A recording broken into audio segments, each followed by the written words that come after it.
You are watching 25 News Now at 10. Good evening and thank you for joining us. I'm Trenton Whiting. The empty field next to Parkway Church of Victoria has been transformed into a sea of red, white, and blue, all to pay tribute to those that serve our country. And what has become a tradition in the Crossroads, the Warriors Weekend Field of Honor once again features over 2,000 flags, each one representing someone that is serving or has served in our armed services. Colonel Mike Petrash with the Field of Honor says the field serves as a tribute to help those that protect the country, and it is still not too late to sponsor a flag to pay tribute to someone you know. You can sponsor a flag for any of your friends or who are a veteran or currently serving, deceased, retired. Doesn't matter. If they served honorably, then they can have a flag sponsored for them out here at Warriors Weekend Field of Honor. In honor of the Warriors Weekend Fishing Rodeo will take place on Saturday, October 12th in Port O'Connor. The soldiers arrive in Victoria on Friday the 11th. For more on Warriors Weekend events, visit warriorsweekend.org. State reps from Texas visited a prison on Friday to advocate and pray with a man on death row who they believe is innocent. In 2003, 59-year-old Robert Roberson was sentenced for the death of his 2-year-old daughter, Nikki Curtis. Prosecutors said it was shaken baby syndrome, and Robert was arrested before the autopsy results came in. Roberson's attorney, Gretchen Swin, says Nikki actually died from accidental and natural causes. Doctors just didn't know it at the time. Now, 84 state representatives have signed a letter of support urging the Board of Pardons and Parole to grant Roberson's clemency. The group said Roberson has nothing but hope and joy in his heart. Ultimately, Roberson's fate sits in the governor's hands. Roberson is scheduled for execution October 17th. But it's time to switch over to weather tonight, so I'm going to pass it off to team meteorologist Trey Mining to see what your week is going to look like. Trey? All right, thank you, Trenton. On the outside, pretty calm on the outside, 72 degrees. We'll be in the 60s before the night is done, and calm winds on the outside as well. The dew points begin to climb up a little bit more as we head toward the early morning hours. Current temperatures are very wide in the 70s, low to mid 70s or 80 degrees along the immediate coast.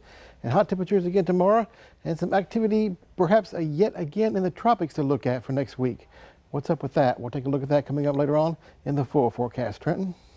Thank you, Trey. Staying with weather, Helene continues unleashing its fury throughout the southeast. More than 50 people have been killed across 5 states, and millions remain without power. Helene made landfall in Florida's Big Bend region Thursday night as a monstrous Category 4 hurricane, leaving coastal communities like Keaton Beach, Florida, nearly unrecognizable. Clearly, you saw a storm surge in excess of 15 feet. I mean, there was just houses everywhere. And now there's nothing. Most of the communities in Big Bend still don't have power. Recovery from this historic storm will be long, especially for people still waiting on insurance claims from the last hurricane. We are still fighting with our insurance for my store and my house down here that were damaged in Idalia last year. So we're months away from an end in that situation. In North Carolina, more than 400 roads in the western part of the state were closed as of Saturday morning. Since Thursday, Buncombe County received over 5,500 911 calls and conducted more than 130 swiftwater rescues. Parts of Asheville, North Carolina have been left under several feet of water. A lot of the businesses are absolutely wrecked. I've never seen anything like that since I've lived here. Federal Emergency Management Agency Administrator Deanne Criswell is on the ground in Florida Saturday surveying the destruction. The agency says it deployed more than 800 staff to support states affected by Helene, and their distribution centers are fully stocked. In Keaton Beach, Florida, I'm Ivan Rodriguez reporting. The U.S. State Department has ordered non-emergency personnel and their families to leave Lebanon as the conflict threatens to break out into all-out war. However, it is not an evacuation of the entire embassy. Saturday's updated travel advisory also noted that embassy personnel are restricted from personal travel without permission, and further restrictions may be imposed. The U.S. Embassy is also urging all U.S. citizens to leave the country while commercial flights still remain available. It comes as the Israeli military says it carried out what it calls a precise strike in the Dahiyeh neighborhood in southern Beirut Saturday. The IDF says a senior Hezbollah intelligence leader was killed in one of the airstrikes in that area. Hezbollah has not publicly commented on the Israeli claim. Earlier Saturday, Hezbollah confirmed its leader, Hassan Nasrallah, was killed in an Israeli airstrike in Beirut on Friday. A rare copy of the United States Constitution is now on the auction block. It's a printed original from 1787, one of the first copies of the U.S. Constitution that Congress sent to the 13 colonies for ratification. This copy is only the 9th of its kind known to still exist. An appraiser discovered the historic document in a filing cabinet at the Hayes Plantation in Edenton, North Carolina. The owners sent the document to Brunk Auctions in Asheville, North Carolina for the document to be sold.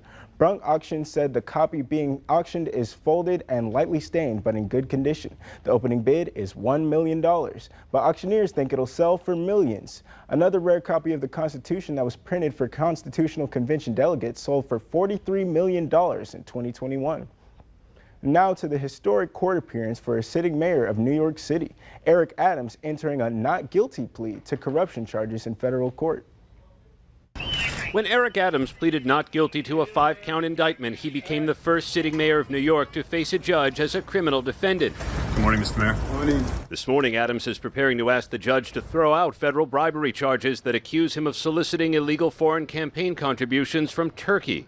There are no emails, text messages, or any corroboration whatsoever that the mayor knew about anything having to do with these campaign donations. Federal prosecutors say Adams spent years taking Turkish money and gifts like business class air travel and stays at luxury hotel suites. The indictment says the mayor did not report any of the free travel benefits he received. And I will faithfully discharge the duties After his inauguration, the indictment says Adams began preparing for his next election, including by planning to solicit more illegal contributions and granting requests from those who supported his 2021 mayoral campaign.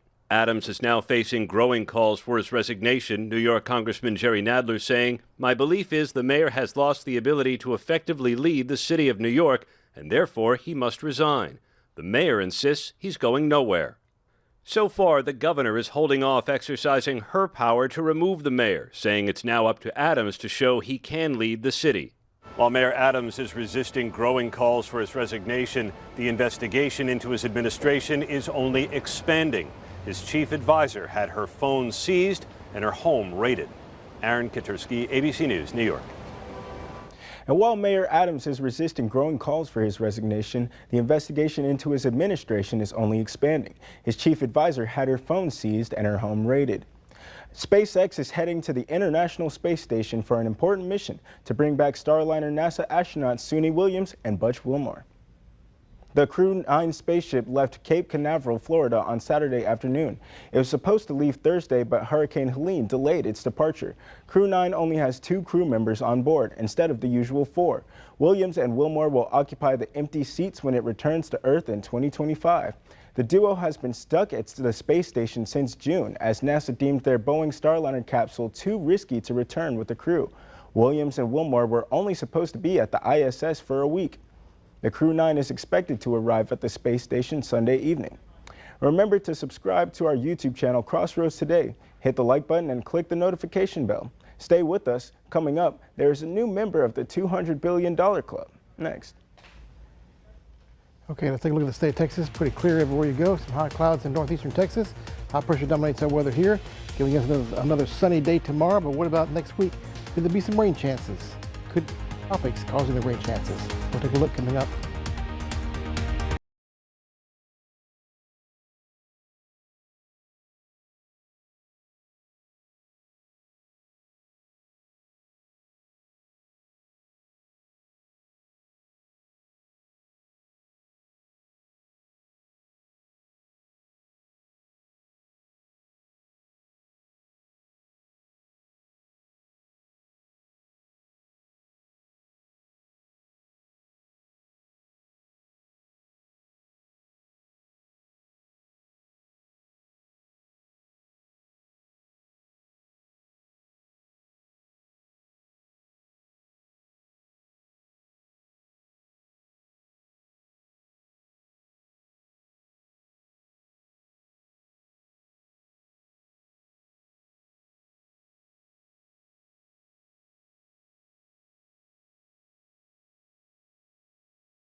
New polling averages in Michigan show Democratic presidential candidate Kamala Harris holds a slight lead on Republican contender Donald Trump. However, in another battleground, Wisconsin, there is no clear leader. The latest data comes from 4 polls included in CNN's poll of polls averages in those states. In Michigan, it's an average edge of 49 to 45% for Vice President Harris. Wisconsin is tighter, with Harris up 49 to 47%, which is within the typical poll sampling margin of error. New poll numbers from the New York Times and Siena College were released Saturday morning. Those find no clear leader among likely Michigan voters. And that's also the case in neighboring Wisconsin, no clear leader. The averages include polls conducted since the ABC News presidential debate earlier this month. The group that led the fight for higher wages for Ubers and Lyft drivers in Minneapolis is now being sued by 6 drivers who accused the leader of fraud. The allegations against the Minnesota Uber-Lyft Drivers Association leader claim he kept membership fees for himself. The case was in front of a Hennepin County court Friday, where the group's leader accused the plaintiffs of trying to undermine the group. We're asking a fair shake. Throughout the fight for higher pay waged by rideshare drivers that almost resulted in Uber and Lyft leaving the Twin Cities, Eid Ali, the president of the Minnesota Uber-Lyft Drivers Association, or MOLDA, was always front and center. And it's like 100% full-time job for them. Now, 6 drivers, including 4 MOLDA board members, are suing the association. Part of the lawsuit accuses Ali of consumer fraud, claiming he accepted money from them and other drivers for membership, and that the MOLDA website continues to solicit donations, while Ali changed the articles of incorporation to say MOLDA has no members. When they requested documents pursuant to the statute to oversee what was going on, they were informed that they'd been removed from the board. The plaintiff's lawyer is asking a judge for an injunction to stop MOLDA from removing those board members as the lawsuit plays out in court. Ali and his attorney are firing back. They have absolutely no evidence whatsoever of any misdeeds at all. Stating the money collected was not for memberships. And that was not for membership. That was merely to become a contributor to legal help for the battle in the legislature. And they are asking the judge to dismiss the case, saying videos like this show the plaintiffs undermining Ali and the entire MOLDA group by recruiting members to join the SEIU union instead. We already defeated Uber and Lyft. Now it's time to defeat these individuals who are trying to misuse our organization. Mark Zuckerberg just became a member of the ultra-exclusive 200 Billionaire Club.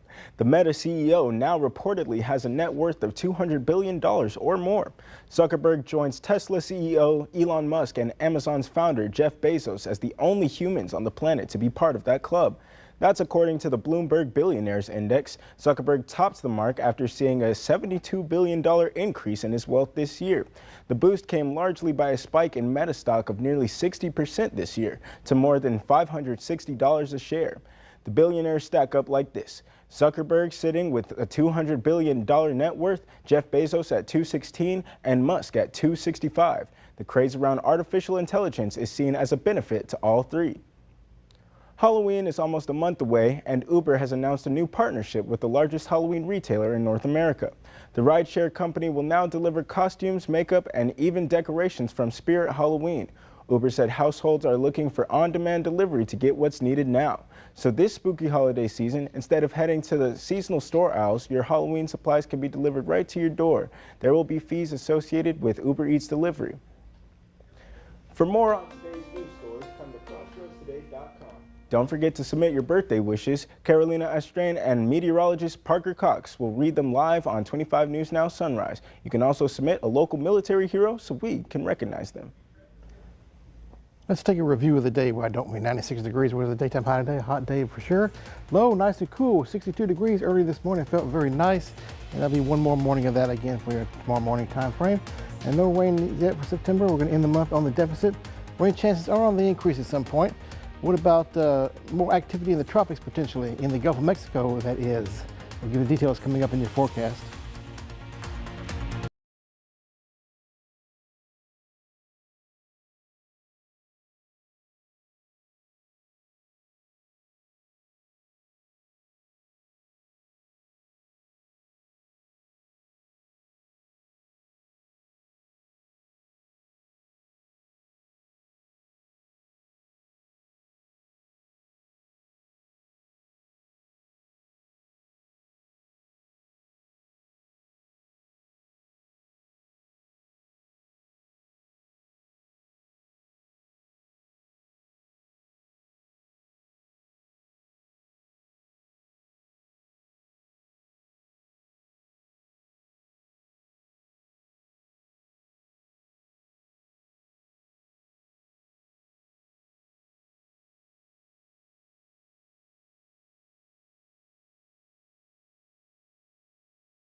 And good evening, everyone. Let's take a look at the state of Texas weather. Well, pretty calm in comparison to other parts of the country.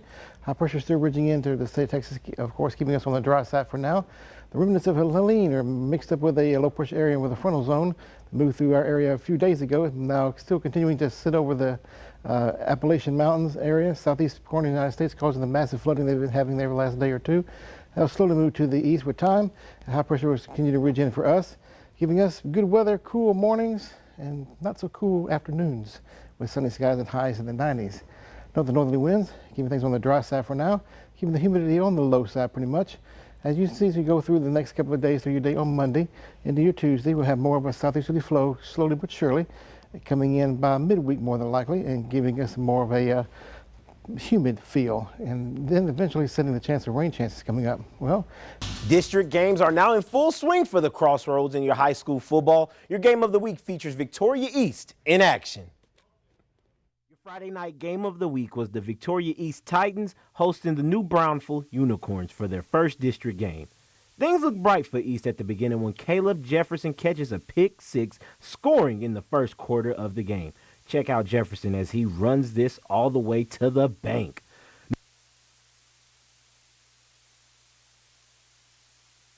New Brownfields on the first drive of the game gets all the way to East's 20-yard red zone, and East's defense causes a turnover on downs.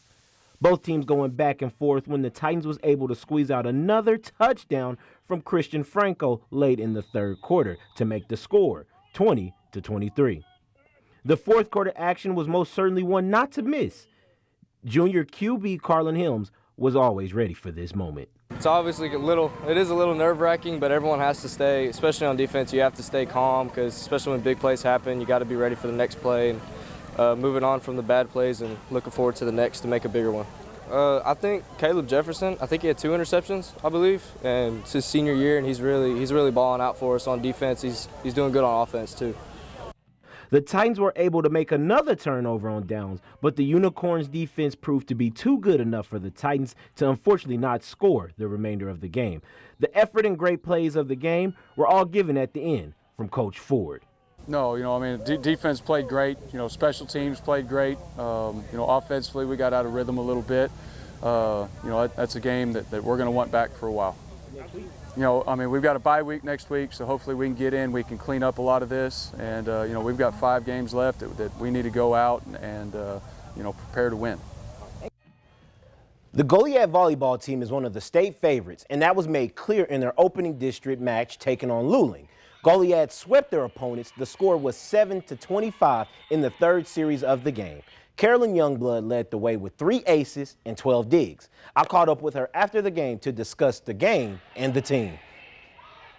I'm feeling pretty good. I think we did pretty good. We just we need to minimize the errors. But it's like going for a ball, either if you can't get it or not, because one day you're gonna get it, and that's the day that really matters. Is that you're gonna get a ball that you thought you never were gonna get, and that's what she teaches us. And she teaches us to hustle all the time, and it doesn't matter if you're having a bad day or a good day. Volleyball should be your time where you're just free and you're having your best time and you're just having fun. All right, wrapping things up with some college football. A&M having a tough battle with Arkansas, the Razorbacks. Arkansas taking the lead. There you see the touchdown from Jaquindon Jackson. Arkansas forces a turnover, but A&M makes a fumble, and there you see them celebrating that from Stewart. Marcel Reed on the quarterback keeper. He decides to run it in for a touchdown to even the game. A&M pretty much takes control of the game from here, winning in a close one. The final score was 17-21. And that does it for your sports. Trenton? Thank you, Ray. Stay with us. Coming up, there's nothing like a cup of joe in the morning, right? Well, tomorrow, we're raising a mug for you coffee drinkers. Next.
Experience our digital streaming service, Crossroads Today Plus. Stream our daily newscasts and much more using your connected TV. Just download Crossroads Today Plus on your Roku, Amazon, Fire TV, Apple TV, or Android TV. Search Crossroads Today Plus. Now, whether you prefer it black or with some cream and sugar, it's time to celebrate America's favorite pick-me-up. Sunday is National Coffee Day, and according to National Day calendar, coffee has been around since the 15th century. Back then, the Sufi monks in Yemen prepared their coffee much like we do today. They roasted the coffee beans and brewed it. The coffee seeds were eventually smuggled out of the Middle East and later spread to Europe, Indonesia, and the Americas. Today, more than 50 countries around the globe now grow coffee. Wow, that's pretty interesting. You know, my mom, she had stayed with us for the weekend, and you know, she loves her coffee. But one thing we didn't have was a coffee maker, and I just learned that there's this thing called instant coffee, which came in clutch. You know, we got it at one of our local stores here in Victoria. And, Yes, sir. You know, it was very useful. So you learn something new. Learn something new. I'm not much of a coffee drinker myself. Me either. When I do, it's filled with cream and filled with sugar. Too Absolutely. much. That's why I slowly Absolutely. That's the way to do it. I only touched it in college. Oh, fair enough. Fair enough. A couple all-nighters. Of course, exactly. Absolutely. Well, how are we going to be sharing our cup of coffee in the morning Let's see. tomorrow? That hot cup of coffee is going to be the same as the air temperature coming up in the afternoon when the 90s more than likely. Sunny skies for your day on Sunday. Through most of the week, next week, a gradually increasing cloud cover. Could see some rain chances coming in by Friday and Saturday where it looks at this point. Highs in the 90s throughout the entire forecast period. Lows, still a little cool feel in the morning, especially tomorrow and Monday morning with lows in the 60s, near 70 degrees toward the end of the week. So be careful out there. They're going to be hot. And kind of watching the tropics again. There's something that's kind of hinting, forming in the northwestern Caribbean Sea. Have to watch and see what happens there. Hopefully it should not be anything like the last storm, but we'll keep watching. Of course, could bring some rainfall. In the meantime, enjoy the sunny conditions. Sounds good. Well, we appreciate that, Trey. Definitely keep a lookout for that stormy weather near at the end of the week. But we want to thank you for being with us. Remember to subscribe to our YouTube channel, Crossroads Today. We hope you have a great night and a great rest of your week.